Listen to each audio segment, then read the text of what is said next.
Gracias por acompañarnos en una sesión más de Diálogos Judiciales. En esta ocasión vamos a tratar el tema de abandono de familia. ¿Qué es este delito? Es una conducta tipificada.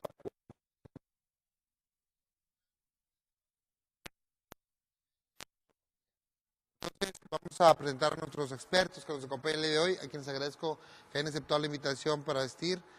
De derecha a izquierda tenemos al licenciado Erlindo Mendoza Díaz de León, juez tercero del Juicio Oral Penal del Estado de Nuevo León. Muchas gracias, licenciado. Muchas gracias. Nos acompaña también la doctora María Guadalupe Valderas Alanís, jueza quinto familiar oral del Primer Distrito Judicial del Estado. Muchas gracias, licenciado. Es una distinción, licenciada. Gracias. Y la licenciada Aida Araceli Reyes, jueza primero penal del Segundo Distrito Judicial con residencia en Guadalupe, Nuevo León. Muchas gracias, licenciada, por acompañarnos. Y bueno, licenciado Erlindo, ¿qué es el abandono de familia? ¿Cómo lo tipifica la ley? Bien, el delito de abandono de familia está tipificado en nuestra legislación penal por el artículo 280 del Código Penal vigente en el Estado como figura básica y contiene además otras dos figuras subordinadas como la prevista en el artículo 200 bis y el artículo 82 del mismo Código Penal vigente en el Estado. La descripción que da el primero de los artículos se refiere más que nada que comete el delito de abandono de familia la persona que abandona a su cónyuge o a sus hijos sin motivo justificado, dejando de administrar los deberes alimentarios que tiene, de los cuales tiene obligación de proporcionar. Esta disposición, al igual que las figuras subordinadas del artículo 80 bis, 282 del Código Penal vigente en el Estado, tienen su fundamento vienen de tratados internacionales, así como de una garantía elevada como fundamental en la Constitución Política de los Estados Unidos Mexicanos, en el artículo 4 principalmente, donde se obliga al propio Estado mexicano a preservar la organización y desarrollo de la familia, así como el derecho de los niños y niñas a percibir alimentos. Entonces el Estado, preocupado por garantizar ese derecho de organización y desarrollo de la familia y derecho de los niños y niñas a percibir alimentos, además de estar establecido en la materia civil correspondiente, eleva al rango de delito la conducta omisiva de la persona obligada a proporcionar alimentos, a la persona que abandona a su esposa e hijos sin dejando de administrar los deberes alimentarios que le corresponden. Eso por lo que respecta a la figura básica. El legislador ha ido más allá de considerar únicamente a la esposa e hijos o al esposo como personas que pueden ser acreedores de alimentos, ¿sí? Porque también en la figura del artículo 282 del Código Penal vigente en el Estado establece que también cometen el delito de abandono de familia, ¿sí?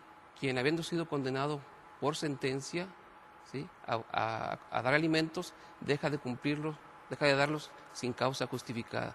Como vemos, esta figura es extensiva no solamente al aspecto o definición que se viene dando de familia nuclear, pues se comprende nada más hijos y padres, sino también a otras personas más, como pueden ser abuelos, tíos, etcétera, ¿verdad? Que están incorporadas ya a esta organización, ¿no? Así es. Muy bien.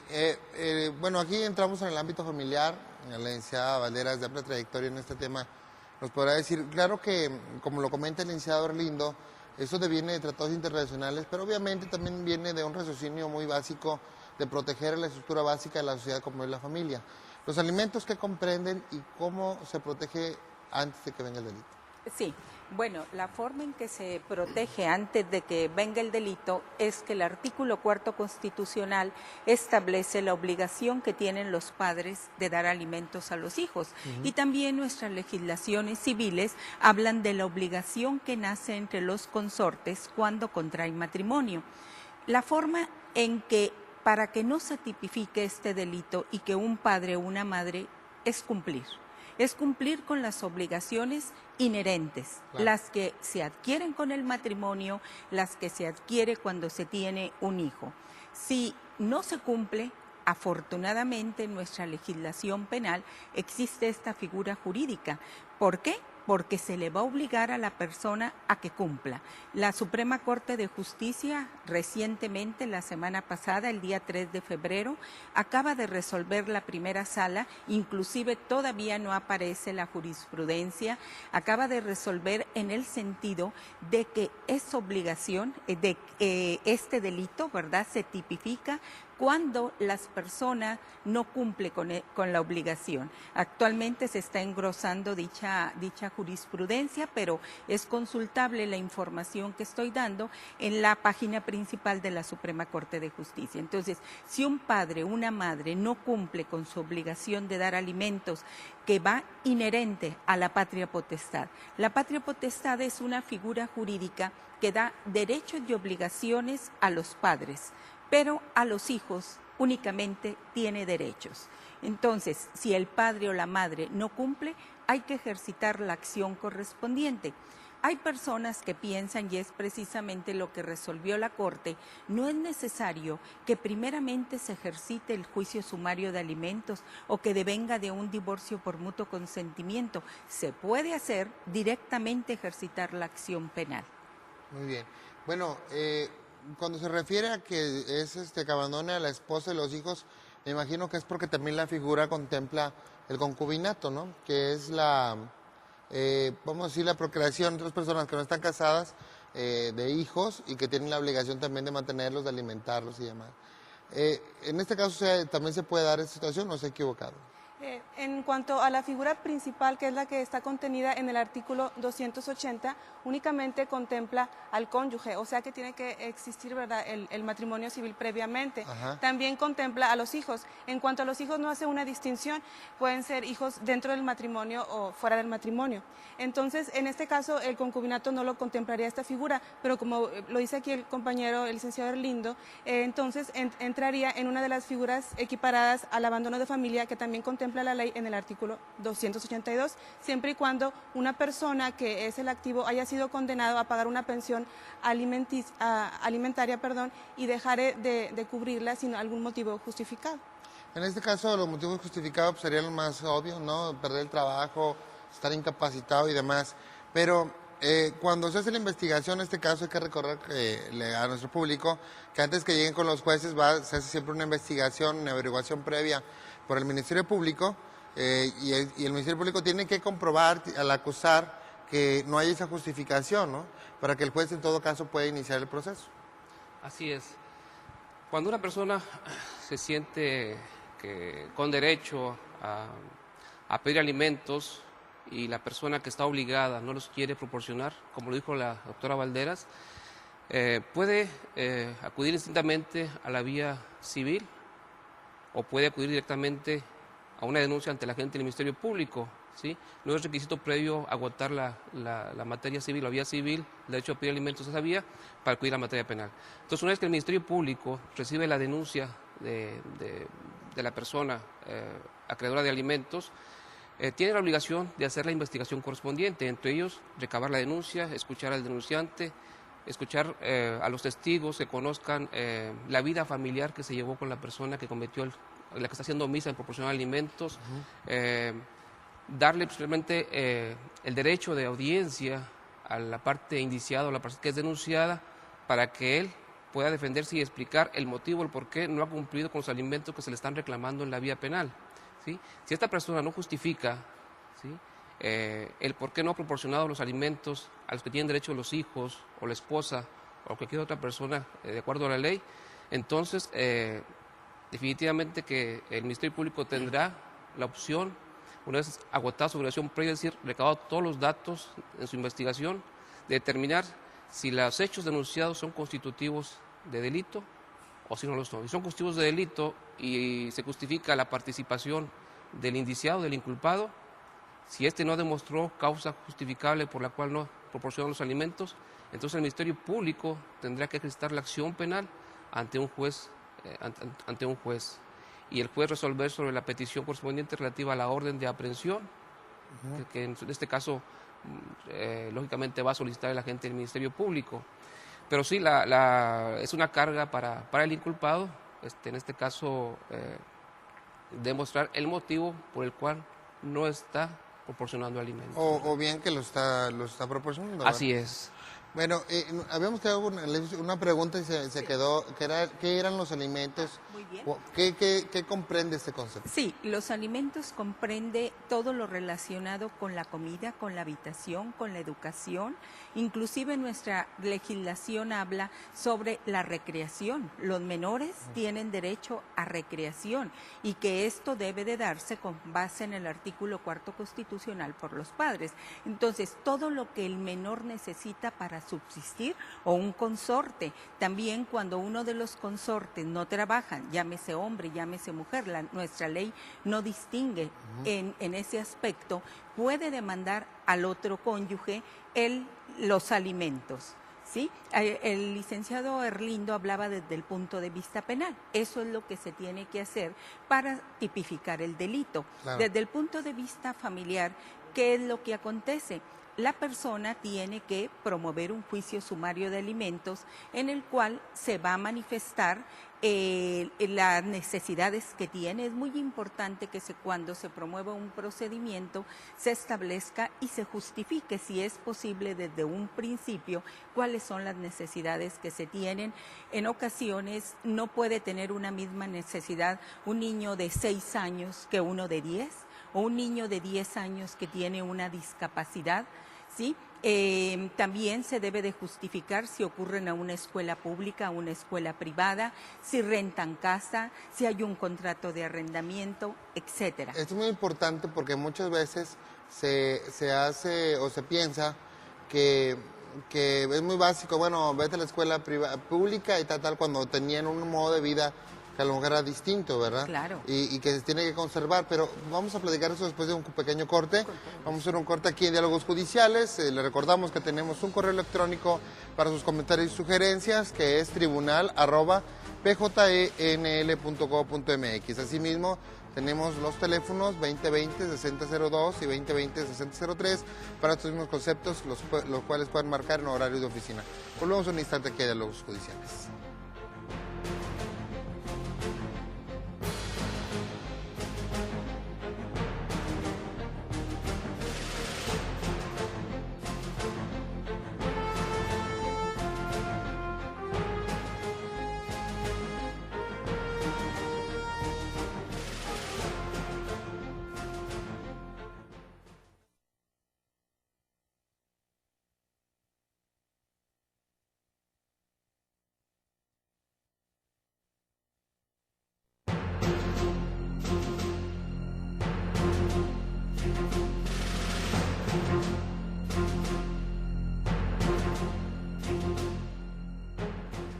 Gracias por seguir con nosotros aquí en Diálogos Judiciales.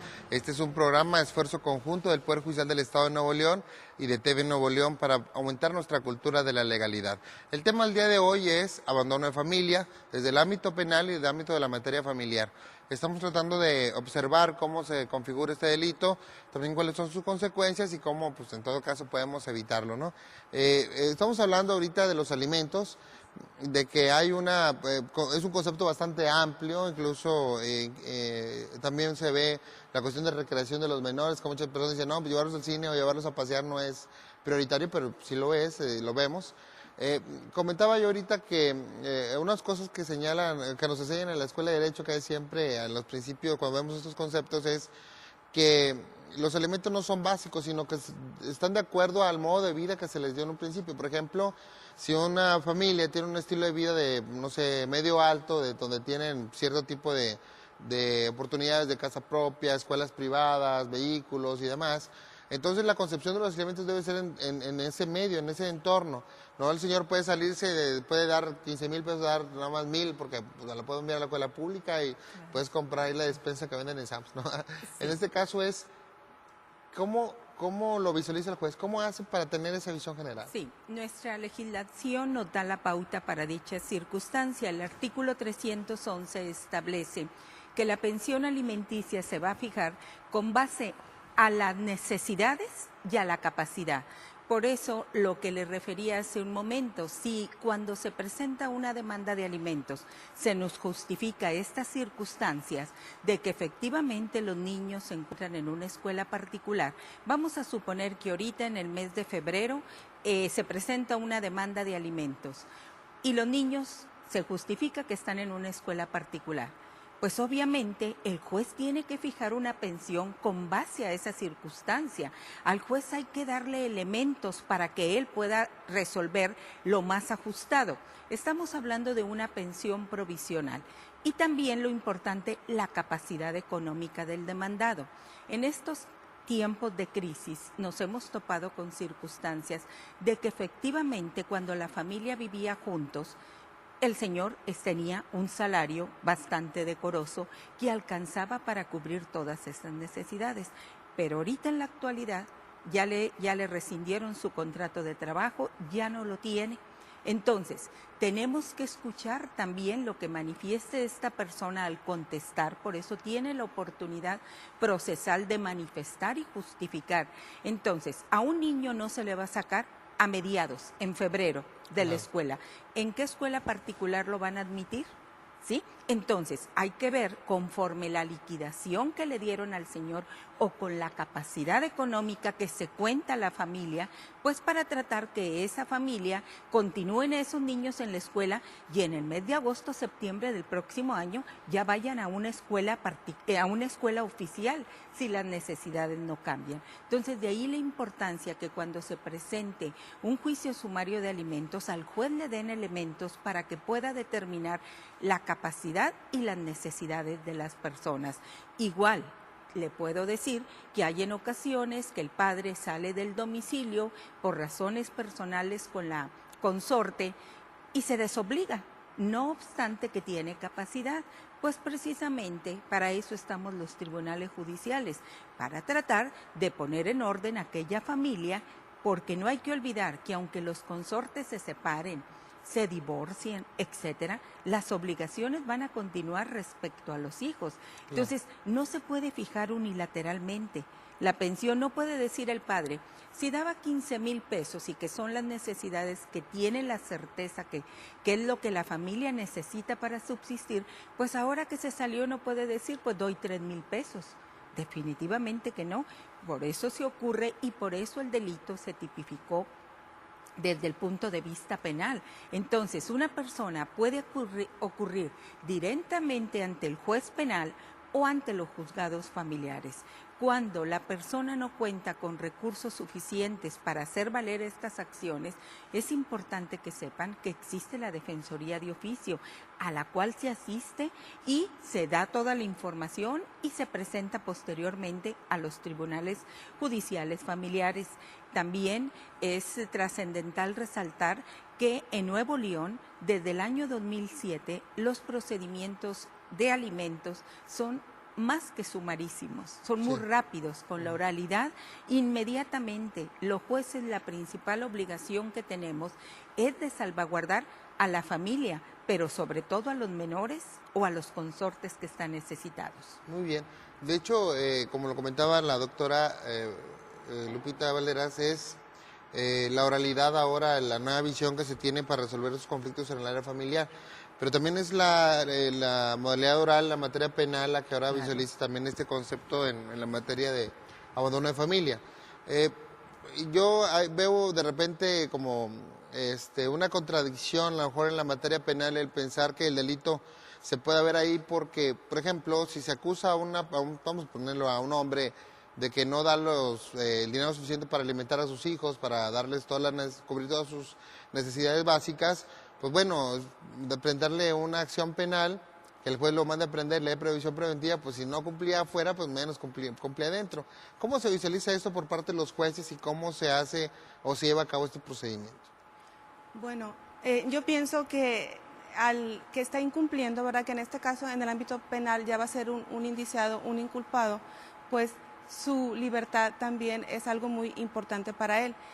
Si el juez, primero que nada, si el Ministerio Público determina procedente ejercitar acción penal en su contra y luego, después del estudio de la averiguación correspondiente, el juez determina que esta persona efectivamente ha incurrido en esta conducta, entonces pues es porque se trata de una persona que efectivamente ha hecho caso omiso de sus obligaciones, ¿verdad? Entonces, ya privándolo de la libertad, se le obliga a que lo haga, ¿verdad? Claro que si no lo quiere hacer, pues va a continuar ahí privado de su libertad. Y en este caso también puede ser que al momento de solicitar él una libertad caucional, tenga la obligación de cumplir con esta obligación, ¿verdad? Así es, Los jueces, cuando fijan lo que llamamos fianza, sí. Contemplan esos casos, ¿no? Exactamente, tiene que cubrir todas las cantidades que ha dejado de administrar con relación a los alimentos, ¿verdad? Si no lo hace, entonces no puede obtener su libertad. Ahora, este delito, bueno,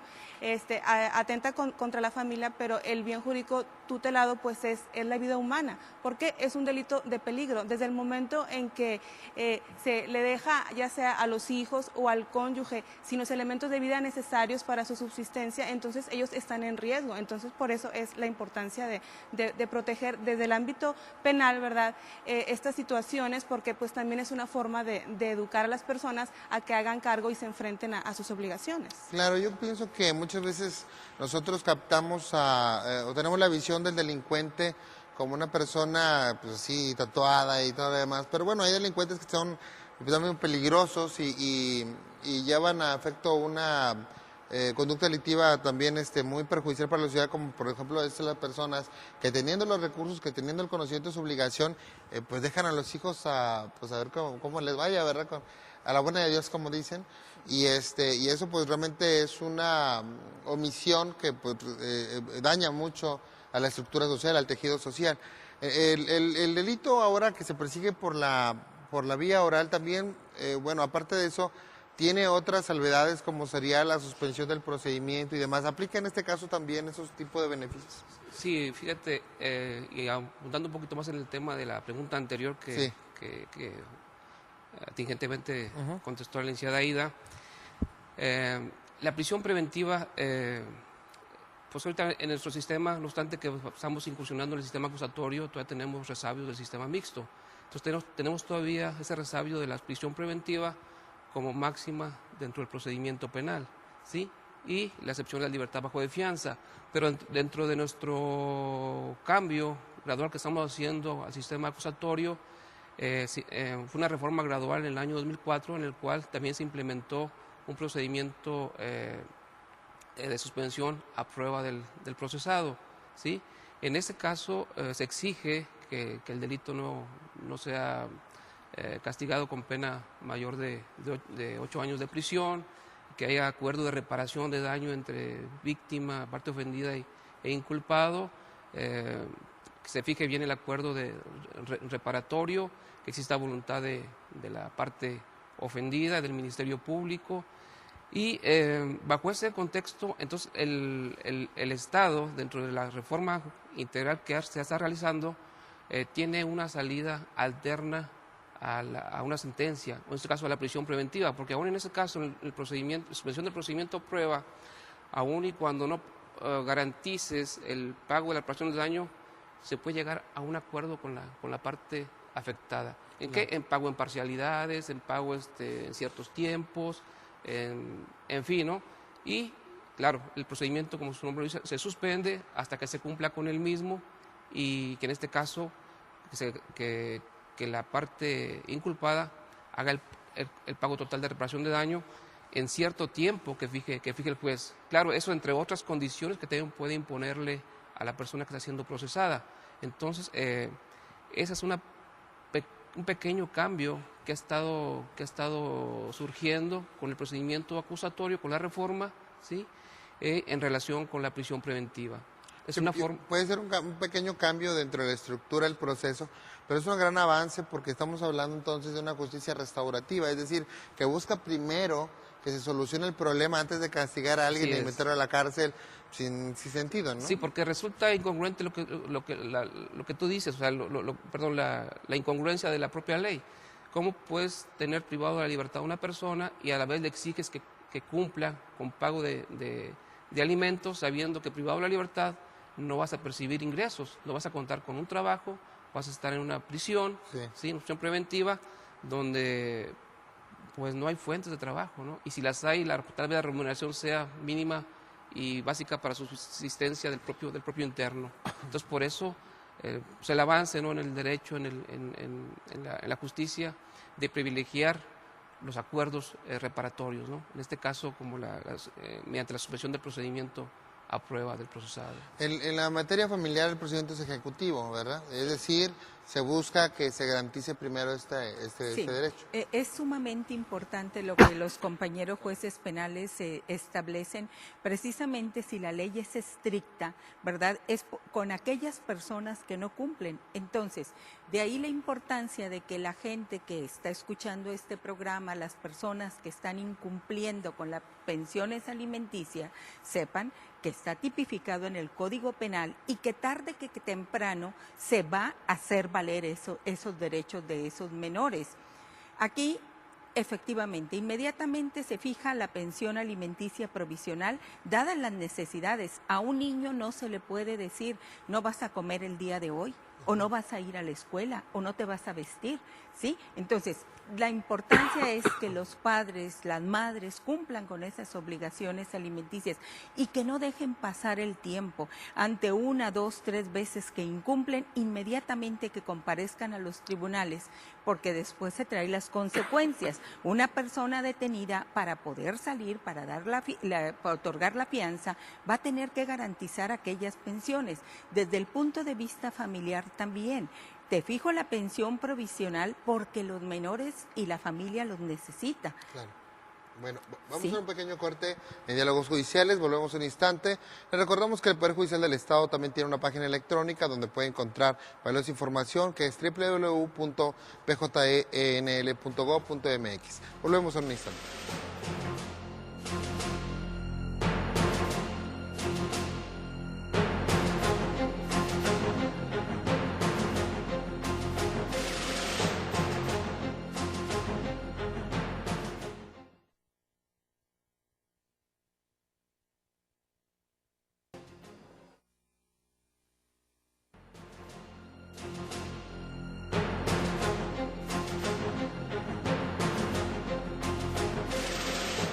Gracias por continuar con nosotros aquí en Diálogos Judiciales. Estamos tratando el tema de abandono de familia, cuándo se da este delito y también cuáles son sus repercusiones en la materia familiar. Es una materia muy importante, es una conducta pues básica para la sociedad, el cuidar a las esposas, a los hijos, brindarles toda la atención que merecen y también pues cubrir todas sus necesidades en el ámbito de lo posible, porque ya veíamos que pues los alimentos están de acuerdo a la regla de que es según las necesidades que se tengan y también la oportunidad que se tiene de brindar o de cubrirlas a la capacidad.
total o parcialmente, es causa de pérdida de patria potestad y se ejercita en la vía ordinaria civil. Y si puede En- perder todos sus derechos como padre. Definitivo, va a perder todos los derechos que tiene respecto a aquellos acreedores alimentistas, como es en materia penal también.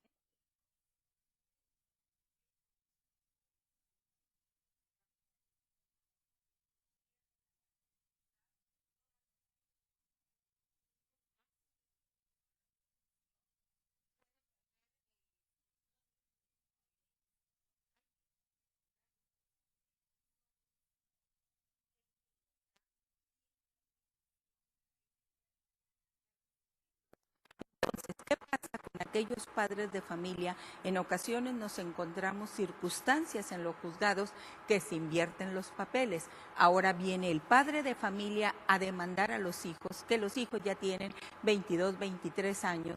Aquel padre que nunca dio alimentos, ahora los quiere hacer efectivos. Por eso nuestra legislación penal establece que se va a quitar ese derecho para que no haya sorpresas el día de mañana. Claro. Nunca te ayudé o nunca te cumplí con mi obligación porque me anduve haciendo escurridizo, me cambiaba de trabajo, etcétera, etcétera. Entonces esas son consecuencias que nuestra legislación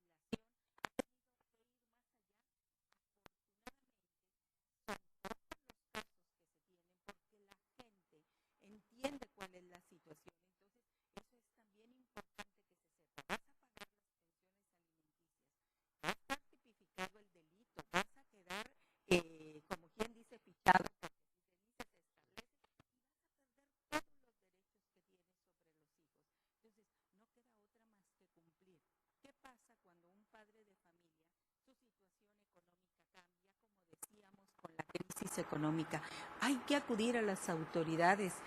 Algo que me siento satisfecha de referir es que las personas ocurren a los juzgados familiares y nos manifiestan, mi situación cambió, licenciada. Ahora ya no recibo aquella cantidad que tenía, se bajó el puesto que yo anteriormente desempeñaba, pero si ganaba 10,000 pesos, ahora gano 5,000. Vengo a que me citen a la persona, a informar, entonces la pensión alimenticia puede aumentar y puede reducir, Claro. pero no dejar de darse. Eso es importante. Hay padres de familia o madres que dicen, bueno, no doy alimentos porque no me permiten a los niños, que ese también es otro delito que está tipificado dentro de esta situación. Un padre, una madre, unos abuelos que no permiten que se conviva con un hijo, hay una sustracción de menores. Es otro delito que también valdría la pena que después nuestra sociedad se diera cuenta. O sea, un padre no puede hacer con un hijo lo que quiera, ¿sí? Sí, Porque la ley protege los derechos de los menores. Entonces, ese padre o esa madre que no le permiten ver al hijo, acuda a los tribunales judiciales, pero no deje de dar la pensión alimenticia. No se quiere hacer justicia por sí mismo. Es decir, si no me permiten al niño, yo no doy los alimentos. No, quien va a sufrir las consecuencias es el menor. Y por eso, desde el punto de vista penal y desde el punto de vista familiar, nuestro legislador ha protegido esos derechos. Que acudan a los tribunales lo más pronto posible para que los jueces estemos enterados y podamos salvaguardar esos derechos de los menores. Si la materia familiar se aboca a un caso en particular y los jueces, y claro, con todas las series que eso tiene, como lo he mencionado, dando como consecuencia la protección de la sociedad, los jueces penales ven una concepción más amplia de la repercusión social de esos delitos, el bien jurídico tutelado que mencionaba usted, de la seguridad y todo esto, y también tiene que tener una sensibilidad especial para ver cada caso, ¿no, Lisa? Sí, así es. Sí, Es una básicamente, ¿cuál es su experiencia en ese tipo? Cuando usted ve un caso así, ¿cómo lo visualiza para llevar al mejor término esa situación? Bueno, primero que nada, si se tipifica el delito, es porque la persona ha incurrido en un incumplimiento de sus obligaciones, pero a veces pueden haber circunstancias que atenúen esa conducta por parte del activo, ¿verdad? Sí, de hecho, es una cuestión muy importante en la materia Sí. penal, la individualización que hace cada juez de cada delito, las circunstancias que rodean la conducta que lo llevó a ese punto, ¿no? Sí, que se haya atravesado por algunos problemas o muchos problemas y que lo hayan, bueno, no orillado, porque como dice aquí los compañeros, pues es una obligación fundamental, ¿verdad? Pero ¿hasta qué punto lo llevaron a incurrir en ese estado de incumplimiento? Y todas esas cosas se toman en cuenta y se valoran en el momento en que ya se pueda sentenciar a alguien, pero es también, según mi experiencia, que este tipo de delitos generalmente se trata de que exista un arreglo y que no se llegue hasta la sentencia, ¿verdad? Porque pues ahí están los intereses de las partes en que esa situación pues se solucione. Porque hay un bien mayor que, digo, un bien jurídico mayor, que en este caso es la protección a los menores, ¿no? A los niños, en dado caso que los haya. Incluso constitucionalmente la Constitución establece que debemos de proteger ante todo ese riesgo de que los niños puedan resultar dañados por estos procesos, ¿no? Así es. Precisamente hablando de la garantía de dar derecho a los alimentos elevado a garantía constitucional, las propias leyes estatales han bajado esa garantía en esos términos, ¿no? Al derecho de los menores a recibir alimentos, estableciendo los procedimientos relativos en materia civil y tipificándolo además como materia penal. Definitivamente que el derecho fundamental en este caso, pues, se privilegia el derecho de los hijos, de la esposa, de quien tiene derecho a recibir alimentos, a la libertad. En este caso, tratándose de un delito de esa naturaleza, privilegiamos el desarrollo integral del menor, ¿no? Sí. Y con base a eso, pues hacemos todo lo posible porque el primer término se cumpla con los alimentos, independientemente de seguir todo un proceso, ¿no? Primero, hay que garantizar ese bien, que es el que se está exigiendo, los alimentos. De ahí depende mi desarrollo integral, mi educación, mi alimentación, mi esparcimiento, mi salud incluso, ¿no? Claro. Entonces, por eso la prevalencia de ese derecho. Muy bien, bueno, desafortunadamente el tiempo se nos ha agotado. Vamos a concluir esta sesión de diálogos judiciales agradeciendo a nuestros invitados, al licenciado Orlindo Mendoza Díaz de León, juez tercero del Juicio Penal Oral del Estado de Nuevo León. Muchas gracias, licenciado, por habernos acompañado. Muchas gracias a ustedes. La doctora María Guadalupe Valderas Alanís, jueza quinto familiar oral del primer distrito judicial en el Estado de Correcciones de Monterrey. Es un placer estar en este programa. Muchas gracias.